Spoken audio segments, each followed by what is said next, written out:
আসসালামু আলাইকুম এভরিওয়ান। আজকে আমরা অ্যালকিন নিয়ে আলোচনা করব। তো অ্যালকিন হচ্ছে অ্যালকিনের সাধারণ সংকেত হচ্ছে CnH2n, অর্থাৎ যে কয়টা কার্বন থাকবে তার দ্বিগুণ সংখ্যক হাইড্রোজেন থাকবে এবং কার্বন কার্বন দ্বিবন্ধন থাকবে, অর্থাৎ দুইটা কার্বনের মাঝখানে দ্বিবন্ধন থাকবে। আর অ্যালকিন হচ্ছে আমাদের sp2 সংকরণ। উদাহরণ দেওয়া আছে C2H4, কার্বন হচ্ছে দুইটা, তাহলে হাইড্রোজেন হবে কার্বন সংখ্যার দ্বিগুণ, অর্থাৎ C2H4। এবং এখানে গাঠনিক সংকেতে দেখা যাচ্ছে দ্বিবন্ধন আছে কার্বন কার্বনের মাঝখানে। তো CH2 এটা হচ্ছে আমাদের ইথিন।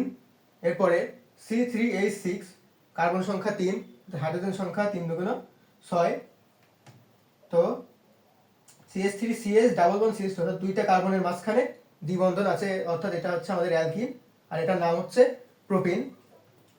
তো এর নামকরণটা হয় কিভাবে? মূল নাম যোগ ইন, অর্থাৎ মূল নামের সাথে ইন যুক্ত হয়ে অ্যালকিনের নামকরণ হয়। আমরা মূল নাম আগের ক্লাসে পড়েছিলাম যে এক কার্বন হলে মিথ, দুই কার্বন হলে ইথ, 3 কার্বন হলে প্রোপ। এরকম ভাবে ইথের সাথে যদি ইন যুক্ত হয় তাহলে ইথিন, আর প্রোপের সাথে যদি ইন যুক্ত হয় তাহলে প্রোপিন। এভাবে ধারাবাহিকভাবে আমাদের অ্যালকিনের নামকরণ হবে। এরপরে অ্যালকিনের প্রস্তুতি। তো আজকে আমরা একটা প্রস্তুতি নিয়ে আলোচনা করব, সেটা হচ্ছে মৃদু বিজারণ।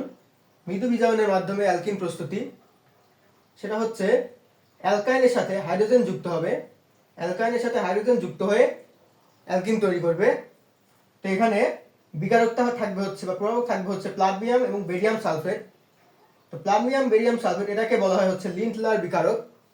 তো এর উপস্থিতিতে মৃদু বিজারণের মাধ্যমে অ্যালকাইন থেকে অ্যালকিন তৈরি হবে। কিন্তু যদি অ্যালকাইনের সাথে হাইড্রোজেন যুক্ত করে নিকেল প্রভাবকের উপস্থিতিতে এই বিক্রিয়া সংঘটিত করা হয় তাহলে কিন্তু অ্যালকেন তৈরি হবে। কিভাবে? অ্যালকাইনের সাথে হাইড্রোজেন যুক্ত হয়ে নিকেল প্রভাবকের উপস্থিতিতে প্রথমে অ্যালকেন তৈরি হবে, এরপরে আবারও হাইড্রোজেন যুক্ত হয়ে অ্যালকেন তৈরি হবে। কিন্তু যদি প্লাটিনাম বেরিয়াম সালফেট বা লিন্টলার বিকারকের উপস্থিতিতে বিক্রিয়া করানো হয় তাহলে প্রথমে হাইড্রোজেন যুক্ত হয়ে অ্যালকিন তৈরি করবে, তারপরে হাইড্রোজেন যুক্ত হয়ে অ্যালকেন তৈরি করতে পারবে না। এই জন্য প্লাটিনাম বেরিয়াম সালফেট ব্যবহার করা হয়, যাতে মৃদু বিজারণের মাধ্যমে অ্যালকাইন থেকে অ্যালকিন তৈরি হয়। এটাই হচ্ছে মৃদু বিজারণের মাধ্যমে আমাদের অ্যালকিন প্রস্তুতি। তো আজকের মতো আমরা এখানেই বিদায় নিচ্ছি। সবাইকে আসসালামু আলাইকুম।